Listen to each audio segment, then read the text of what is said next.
राजेंद्र यादव की प्रसिद्ध कहानी जहां लक्ष्मी कैद है और गाली देते हैं। बच्चे कितने हैं? चौकीदार को इन बेकार की बातों में भागता देखकर गोविंद ने सवाल किया। उसी बात पर आता हूँ, चौकीदार इत्मीनान से बोला। सच बाबूजी, मैंने यह देखकर हैरान हूँ कि इस उम्र तक तो उसने यह दौलत जुटाई, अब इसका यह कमबख्त करेगा क्या? लोग जमा करते हैं कि बैठकर भोगेंगे, लेकिन यह राक्षस तो जमा करने में ही लगा रहता है। इसे जमा करने की ही ऐसी हाय हाय रहती है कि दौलत किस लिए जमा की जाती है, इस बात को यह बेचारा बिल्कुल भूल गया।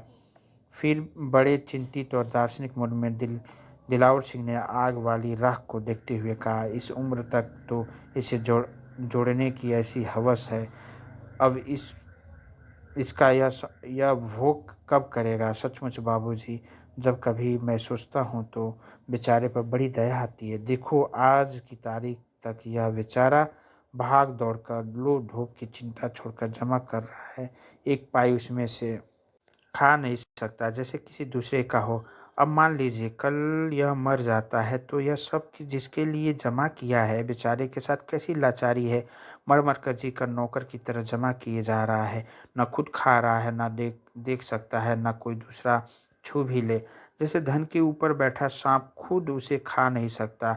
खाने तो खैर देगा ही क्या, उसकी रखवाली करना और जोड़ना। और लाला रूपा राम के प्रति दया से अभिभूत होकर चौकीदार ने एक गहरी सांस ली। फिर दूसरे ही क्षण दांत किटकिटाता हुआ बोला, अरे, और कभी कभी मन होता है छूड़ा लेकर साले की छाती पर जा बैठूं और मुरब्बे के आम की तरह गोंधूं अपने पेट में, जो इसने इतना धन भर रखा है उसकी एक एक पाई उगलवा दूं, चाहे खुद न खाए लेकिन जिसे अपने बच्चों को भी खिला पिला नहीं सकता, उस धन का क्या होगा? इसके बच्चे कितने हैं? इस बार फिर गोविंद अधीर होकर बोला। असल में वह चाहता था कि दार्शनिक गुरुद्वारों को छोड़कर वह जल्दी से जल्द मूल विषय पर आ जाए, लक्ष्मी के विषय में बताए। वर्णन में बह जाने की अपनी कमजोरी पर चौकीदार मुस्कुराया और बोला, इसके बच्चे हैं चार, बीवी मर गई है, बाकी किसी नातेदार किसी रिश्तेदार को झांकने नहीं देता, ऊपर तो कोई नौकर भी नहीं है, बस एक मरी मराई सी बुढ़िया पाल ली है। लोग बड़े भाई की बीवी बताते हैं, बस वही सारी देखभाल करती है, और तो किसी को मैंने नहीं देखा। खुद ही 3 लड़के और 1 लड़की, बड़े 2 लड़के तो साथ नहीं रहते। इस बार मिस्त्री बोला, हाँ वो लोग अलग ही रहते हैं, दिन में एक आध चक्कर लगा जाते हैं। एक जूता का कारखाना देखता है, दूसरा साबुन की फैक्ट्री संभालता है। इस साले को उन पर भी विश्वास नहीं है, पूरा कागज पत्तर हिसाब किताब अपने पास ही रखता है। नियम नियम से शाम को वहाँ जाता है और वसूली करने। लेकिन लड़के भी बड़े तेज हैं, जरा शौकीन तबीयत पाई है। इसके मरते ही देख लेना मिस्त्री, वो इसकी सारी कंजूसी निकाल डालेंगे। फिर याद करके बोला, और क्या कहा तुमने? साथ रहने की बात? सो भैया, जब तक अकेले थे तब तक तो कोई बात ही नहीं थी, लेकिन अब तो उनकी बीवियाँ आ गई हैं ना, एक आध बच्चे भी आ गए हैं घर में, सो उससे दिन भर गोद में लटकाए फिरता है। इसके घर में एक चंडी जो है ना, उसके साथ सबका निभाव नहीं हो सकता। एकदम गोविंद के मन में आया लक्ष्मी, और वह ऊपर से नीचे तक सिहर उठा। कौन लक्ष्मी? उसके मुंह से निकल आ गया। जी हाँ, उसी की बदौलत तो यहाँ सारा खेल है, वही तो इस भंडारे की चाबी है, वह न होती तो यह सब तामझाम आता कहाँ से? उसने तो इसके दिन ही पलट दिए। नहीं तो था क्या इसके पास? इस बार यह बात चौकीदार ने ऐसे लटके से कही जैसे सचमुच किसी रस्मे की चाबी दे दी हो। कैसे भाई, कैसे? गोविंद पूछ बैठा। उसका दिमाग चकरा गया। यह क्या विरोधाभास है? एक पल तो उसके दिमाग में आया, कहीं यह रुपया कमाने के लिए तो लक्ष्मी का उपयोग नहीं करता, राक्षस चंडाल। उसकी व्याकुलता पर चौकीदार फिर मुस्कुराया और बोला, बाप तो इसका एक ऐसा रईस था कि था भी नहीं, फिर वह कच्ची गृहस्थी छोड़कर मर गया था। ज़्यादा से ज़्यादा 1000 रुपये दोनों भाइयों के पल्ले पड़ा होगा। शादियां दोनों की हो ही चुकी थी। कुछ कारोबार खोलने के विचार से यह सट्टे में अपने रुपए दुगना-चौगुना करने जो जो पहुँचा तो सारा गँवा आया। बड़े भैया रोचूराम ने एक पन पनचक्की खोल डाली। पहले तो उसकी भी हालत डामाडोल रही थी, लेकिन सुनते हैं कि जब से उसकी लड़की गौरी गौरी पैदा हुई, उसकी हालत सँभलती ही चली गई। वह उसी के यहाँ काम करता था, मियाँ-बीवी वहाँ ही पड़े रहते।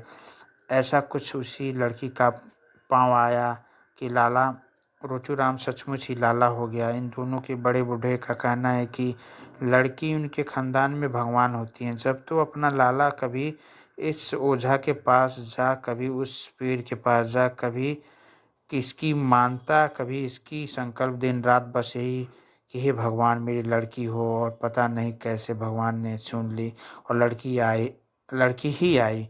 आप विश्वास नहीं करेंगे, फिर तो सचमुच ही रूपाराम के नक्शे बदलने लगे। पता नहीं गड़ा हुआ मिला या छप्पर फाड़ कर मिला। लाला रूपाराम के सितारे फिर गए। इसे विश्वास होने लगा कि यह सब कुछ बेटी की कृपा और वास्तव में यह कोई देवी है। उसने उसका नाम लक्ष्मी रखा, और साहब कहना पड़ेगा कि लक्ष्मी सचमुच लक्ष्मी ही बनकर आई है। थोड़े दिनों में ही लक्ष्मी फ्लोर मिल अलग बन गई। अब तो इसका यह हाल है कि यह मिट्टी भी छू दे तो सोना बन जाए, और कंकड़ को उठा ले भी तो हीरा दिखे। फिर आ गई लड़ाई और इसके पंखे छक्के हो गए। इसे ठेके मिलने लगे, समझिए एक के बाद एक मकान खरीदे जाने लगे, सामान लाने ले जाने वाले ट्रक आए। इधर रोचूराम भी फल रहा था, और दोनों भाई गर्व से कहते थे हमारे यहाँ लड़कियां लक्ष्मी बनकर ही आती हैं। लेकिन फिर एक ऐसा वक़ाया हो आया कि तस्वीर की शक्ल बदल गई। चौकीदार दिलावर सिंह जानता था कि यह उसकी कहानी का क्लाइमैक्स है, इसलिए श्रोताओं की उस उत्सुकता को झटका देने के लिए उसने उँगलियों में दबी व्यर्थ जलती बीड़ी को 2-3 कस लगाकर ख़त्म किया और बोला, गौरी सारी लायक हो गई है। शायद किसी पड़ोसी लड़के को लेकर कुछ ऐसी-वैसी बातें भी लाला रोचूराम ने सुनी। लोगों ने उँगलियाँ उठानी शुरू कर दी तो उन्होंने गौरी की शादी कर दी। बस उसकी शादी होना था कि जैसे एकदम सारा खेल उजड़ गया। उसके जाते ही लाला बहुत बड़ा मुकदमा हार गया, और भगवान की लीला देखिए, उन्हीं दिनों उसकी पनचक्की में आग लग गई। कुछ लोगों का कहना तो यह है कि किसी घरेलू दुश्मन का काम है। जो भी हो, बड़े हाथों की तरह जो एक बारगी गिरे तो उतना दुश्वार हो गया। लोग रुपए दबा गए और उनका दिवाला निकल गया। दिवाला क्या जी, एक तरह से बिल्कुल माटिया मेट हो गया। सब कुछ चौपट हो गया और छल्ला तक बिक गए। एक दिन लाला जी की लाश तालाब में फूली हुई मिली। अब तो हमारे लाला रूपाराम को सांप सूंघ गया। उनके कान खड़े हो गए और लक्ष्मी पर पहरा बैठा दिया। उसे स्कूल से उठा लिया गया, और वह दिन सो आज का दिन बेचारी नीचे नहीं उतरी। घर के भीतर न किसी को आने देता और न जाने देता। मास्टर रखकर पढ़वाने की बात पहले उठी थी, लेकिन जब सुना कि मास्टर लोग लड़कियों को बहकाकर भगा ले जाते हैं तो वह विचार एकदम छोड़ दिया गया। लक्ष्मी खूब रोई पीटी, लेकिन इस राक्षस ने उसे भेजा ही नहीं। सुनते हैं कि लड़की देखने दिखाने लायक।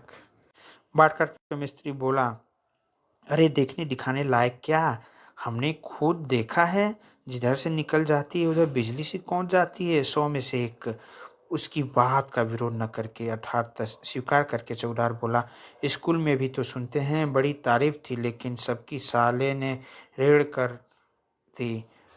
उसे यह विश्वास हो गया था कि लड़की सचमुच लक्ष्मी है, और जब यह दूसरे की हो जाएगी तो इसका भी एकदम सत्यानाश हो जाएगा। इसी डर से न तो किसी को आने जाने देता और न उसकी शादी करता।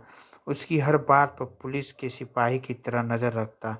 उसकी हर बात मानता, बुरी तरह उसकी इज्जत करता, उसकी हर जिद पूरा करता, लेकिन निकलने नहीं देता। लक्ष्मी 16 की हुई, 17 की हुई, 18 की हुई, 19 की हुई, साल पर साल बीत गए। पहले तो वह उस सबसे लड़ती थी, बड़ी चिड़चिड़ा चिड़चिड़ी और ज़िद्दी हो गई थी।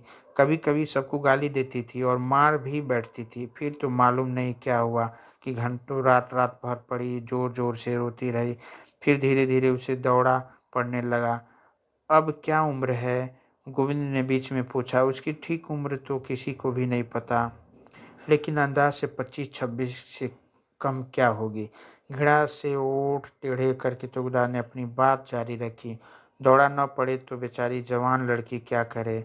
उधर पिछले 5-6 साल से तो यह हाल है कि दौड़े में घंटे 2 घंटे वह बिल्कुल पागल हो जाती है, उछलती-कूदती है, बुरी-बुरी गालियाँ देती है, बेमतलब रोती हँसती है, चीज़ें उठा-उठा कर इधर-उधर फेंकती है, जो चीज़ सामने होती है उसे तोड़-मरोड़ देती है। जो हाथ में आता है उसी से मार-पीट शुरू कर देती है और सारे कपड़े उतार कर फेंक देती है।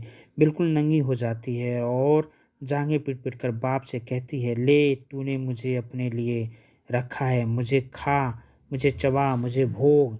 यह पीटता है, गालियाँ खाता है और सब कुछ करता है, लेकिन पहरे में ज़रा ढील नहीं होने देता। चुपचाप सिर पर हाथ रखकर बैठा-बैठा सुनता रहता। क्या ज़िंदगी है बेचारे की, बाप है सो उसे भोग नहीं सकता और छोड़ तो सकता ही नहीं। मेरी तो उम्र नहीं रही, वरना कभी मन होता है ले जाऊँ भगाकर।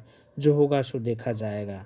एक एक तीखी व्यथा से मुस्कुराता चौकीदार देर तक आग को देखता रहा। फिर धीरे से ओठ चबाकर बोला, इसकी बोटी-बोटी गर्म लोहे से दागी जाए और फिर टिकठी पाड़कर गोली से उड़ा दिया जाए। गोविंद का भी दिल भारी हो आया था। उसने देखा बूढ़े चौकीदार की गीली आंखों में सामने की बोरसी की धुंधली आंख की परछाई झलमला रही थी। आधी रात को अपनी कोठरी में लेटे लक्ष्मी के बारे में सोचते हुए मोमबत्ती की रोशनी में उसकी सारी बातों को एक-एक कर चित्र गोविंद की आंखों के आगे साकार हो आया और फिर उसने अंधकार की प्राचीरों से घिरी गर्म-गर्म आंसू बहाती मोमबत्ती की धुंधली रोशनी में रेखांकित पंक्तियां पढ़ी। मैं तुम्हें प्राणों से अधिक प्यार करती हूँ। मुझे यहाँ से भगा ले चलो। मैं फांसी लगाकर मर जाऊंगी। गोविंद के मन में अपने आप एक सवाल उठता, क्या मैं ही पहला आदमी हूँ जो इस पुकार को सुनकर ऐसा व्याकुल हो उठा हूँ, या औरों ने भी इस आवाज़ को सुना है और सुनकर अनसुना कर दिया है? और क्या सचमुच जवान लड़की की आवाज़ को सुनकर अनसुना किया जा सकता है?